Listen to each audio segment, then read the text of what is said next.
Привет! Сегодня я хочу показать вам поршень Иж-Планета 5 оригинального производства. Это еще поршень, видите, со следами коррозии, то есть очень долго он у кого-то лежал, у какого-то дедушки. Рассмотрим, как он выглядит, и сравним его с новодельными поршнями. Ну, внутреннее устройство, в принципе, практически у всех поршней, оно одинаковое. Ничего такого тут выдающегося нету. Как правило, по внутрянке они все похожи. Вот такой же поршень, только уже новодельный. Но про следы непроливов там я молчу. Это точная копия по кокелю. Все повторяется один в один. Единственное, чем отличаются эти поршни, это составом материала. То есть вот этот вот поршень, я не знаю, видно вам будет или нет, но он даже по цвету сильно отличается. То есть вот это вот оригинальный поршень сделан из силумина с высоким содержанием кремния, до 18%. Это очень высокое содержание кремния. И такой материал применяется именно для поршней. То есть он имеет низкий коэффициент теплового расширения, большую износостойкость, твердость, но единственным его недостатком является хрупкость. Ну, хрупкий это вот и, как правило, когда юбка откалывается, такое бывает. Ну, на планетах я такого ни разу не видел. Вот этот поршень отлит из обычного силумина. Применяется в головках, в цилиндрах и абсолютно не предназначен для того, чтобы применяться в поршнях. То есть этот материал, он герметичный, но при этом он имеет очень высокий коэффициент теплового расширения. То есть при нагреве такой поршень очень сильно расширяется, и впоследствии получается прихват и намазывание поршня по гильзе цилиндра. Отличается просто. Во-первых, по цвету, то есть настоящий поршневой силумин, он внутри темный, вот как здесь. Темный такой, темно-синий цвет бывает, темный, серый, поршень невзрачный, то есть он не так хорошо блестит, можно сказать, что он практически не блестит. И видны такие темные следы вкраплений, что ли.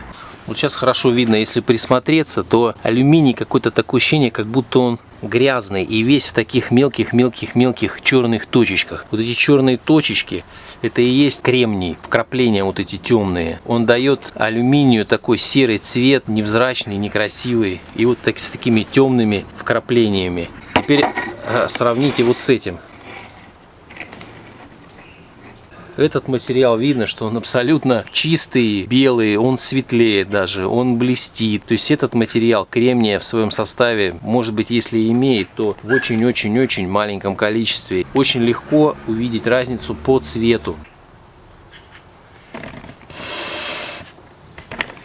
Видно, да, насколько разнится качество материала?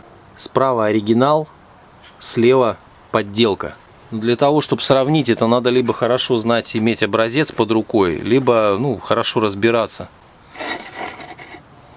Также и по цвету, обратите внимание. Внутри он темный, вот этот справа, этот светлый, имеет такой немножко даже желтоватый оттенок. Вот этот желтоватый оттенок, он, конечно, сразу выдает левизну этого поршня. И опять же вот эти косяки. Нормально, да? Вот это левый поршень. Что это такое? Это усадки. То есть это поршень, сделанный несоблюдением технологий в производстве. И, конечно, такой поршень нормально никогда работать не будет. Но и этот поршень, кстати, тоже не без изъянов. Он сделан из хорошего поршневого сплава, да.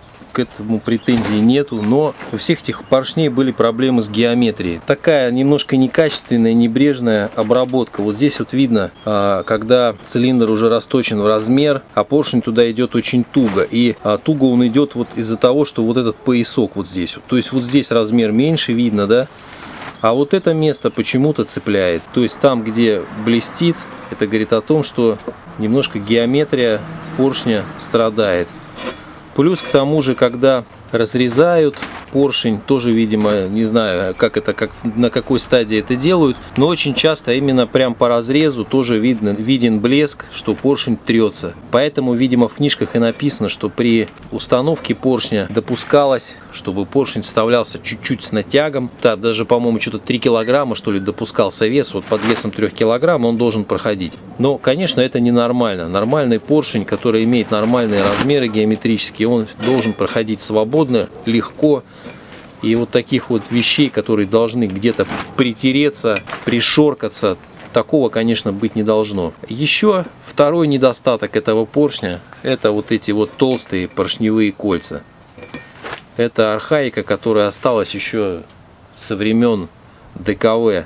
То есть сейчас, конечно, ставить такие поршневые кольца — это большие потери на трение, это большой износ цилиндра поршневой группы, тем более, когда кольца без хрома. Поэтому лучше всего, конечно, поршень с более тонкими кольцами, но таких, к сожалению, никто у нас не делает.